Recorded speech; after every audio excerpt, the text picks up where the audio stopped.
आज म पाइला लिँदैछु जीवनको सबैभन्दा प्यारो सबको आँखामा माथि केवल तिमीमा छ मेरो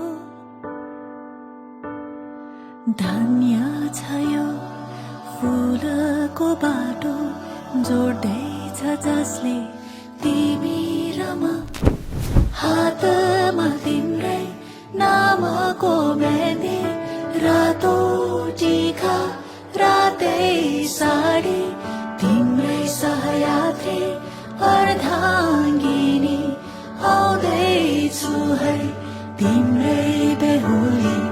कुलकुटुम्बाले आइदिनु रातो सिन्दुर लगाइदिनु मेरो खाली सिउँदोली आउँदैछु है